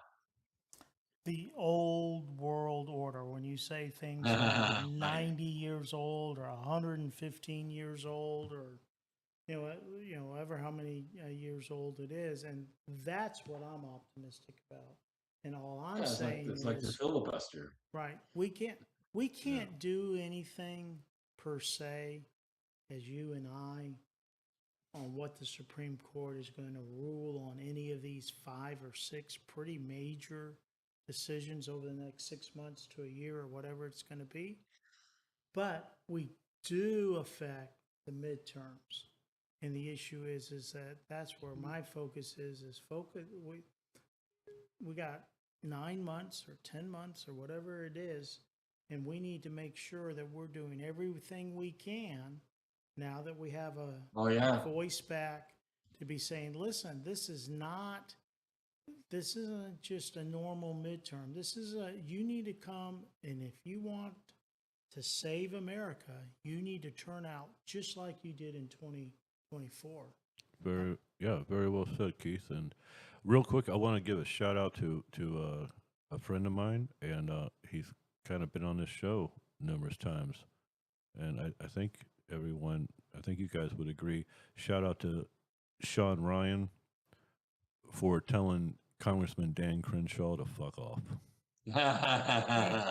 That's pretty cool. Yeah, I mean, it's Dan Crenshaw. I don't know. I mean, not every Navy SEAL's maybe all that great of a person, right? Sorry, Dan, but I think you went to Congress and you're well, like a lot of people in Congress, you make $174,000 a year, and now you're a multimillionaire in 5 years. That's why we call him One-Eyed McCain. Yeah, there you go.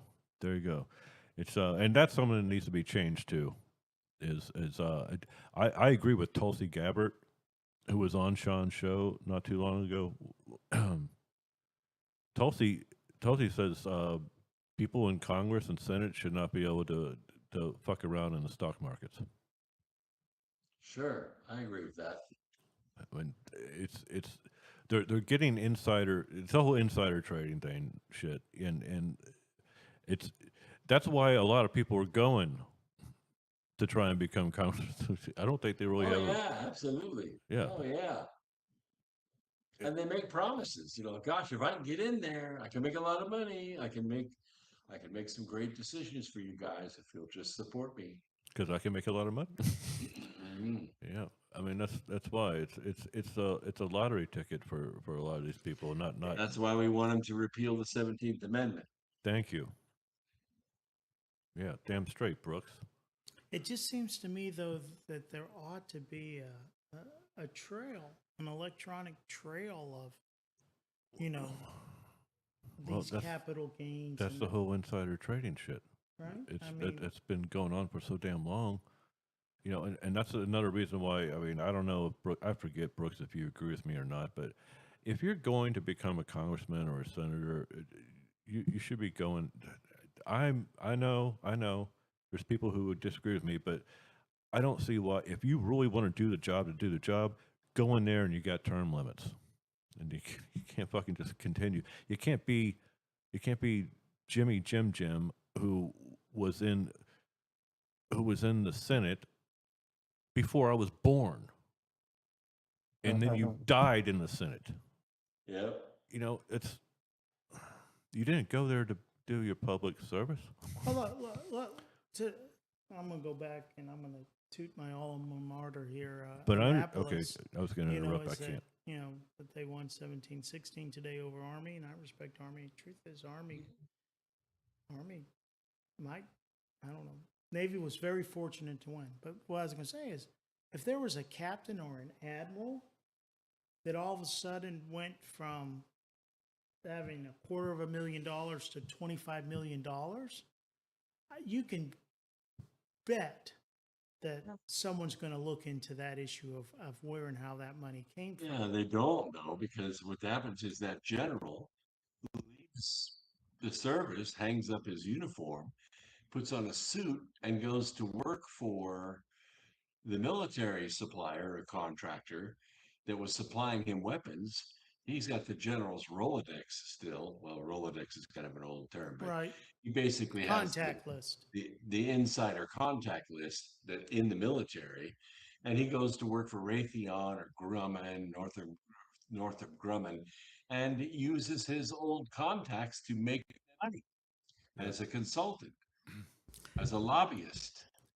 And I wouldn't be that problematic with the congressman or whatever if they got out of public service and then use those contacts to make money. But like Omar, 5 years. Right. 5 years they Right. should be banned. right, for 5 years, and I think that's I what agree. military contractors are too. I believe lobbyists and all that kind of stuff. Were you about to mention illegal Omar? I was. The issue is that she's not 5 years outside of Congress. She's a current sitting congressperson. Right. That's I get it that you can leverage, your contacts and your experience and all that 5 years after you left the military, right? Can't do it while you're a sitting admiral, right, or a sitting general, right? That's where I would say the rules should be for Congress is you're out of Congress, you wait 5 years, and then if you want to write a book, if then you want to go and do a speaking tour, if then you want to go and be a lobbyist or whatever, hey, it's America, go for it. But not while you're in power, right? That's wrong. That's wrong.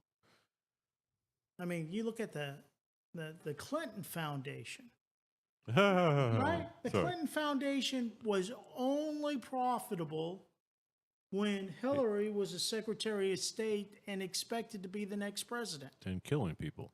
And as soon as she lost the election to Trump, And the killing people. Clinton Foundation lost 90-something% of its funding. And continued killing people. And well, they had to keep it quiet, but that's not And after that, they continued killing people. right. No, you're right. I hear Hunter Biden's watercolor pictures aren't selling on auction for millions of dollars anymore. I haven't bought one recently. I haven't heard. I guess the quality I'm of on a budget. of his watercolor paintings must have dropped off dramatically since his dad is no longer in. Dude, I thought if I bought 3 of them, I could resell them, and I totally fucked up. You did. You did. I have some paintings you could buy. Oh, I'll buy your paintings, Brooks. Damn it. Guys, it's about time to get Gideon out of here and stuff. Brooks, remember to send me. I can't get you your Christmas present unless you give me just even if it's a fictitious address. At least I know I I'll give said it it. to you. Yeah. Brooks, I'll up the ante a bit. I also have one for you, and Chad and I'll put it in the same. Oh, marvelous. I appreciate that, guys. You'll like both of them. Yeah, yeah. I'm glad my earbuds went to good use. Oh, dude, listen. We're wearing them. It's a great gift. It's a great gift, and of course we're giving back. I got a Christmas present for you. Keith has one for you, and all that jazz, and it's all cool in the gang. And I'll force Scotty Hare to send you something too. Okay. I'll hold both of his. Sometime before spring, I'm going to put Chad on the hook here. Sometime before spring, we're going to invite ourselves up to your Holy shit. carriage Yeah. house. Still do Yeah, that. you guys are totally welcome. Well, here's the thing. We gotta coordinate that, and I have to bring you here, put you up in there's a hotel right across the street from me. So I have to Yeah, bring that's I have to amazing. bring you here and put you up in an awesome hotel, and you have to do the show from here. We'll go Last out. time I was in Jacksonville was the Grassroots Motorsports Challenge. We built a race car. Ah, Cars.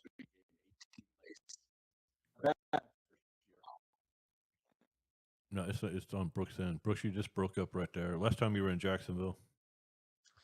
It was the Grassroots Motorsports Challenge. We built a hot little RX-7 race car, brought it down there, raced against 144 other cars, and came in 18th place. Oh, that's pretty good. Yeah, it's not It bad. wasn't Well, bad. We were in the money. There you go. you'll love it. We'll have a great time. We'll go out to if we could do like a night before. We'll fucking go out to dinner one night, and then we'll cook dinner here and do the show, something like that. Marvelous. And so we'll get that all planned for next year. Brooks, tell everyone at brooksagnew.com what they need to do. just go to brooksagnew.com, and it's so simple because it says I'm Brooks Agnew. There's my picture on the front. It's just designed to make it easy for you.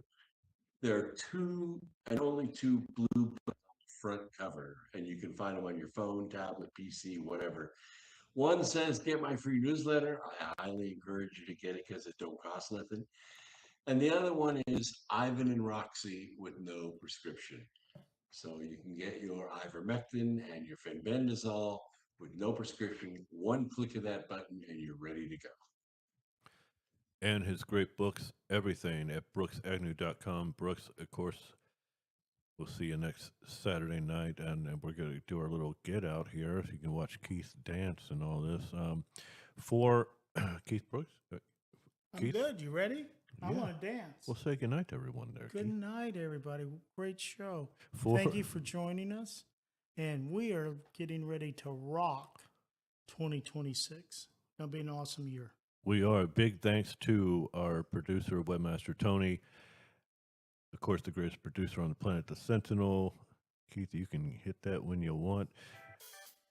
Our elusive engineer,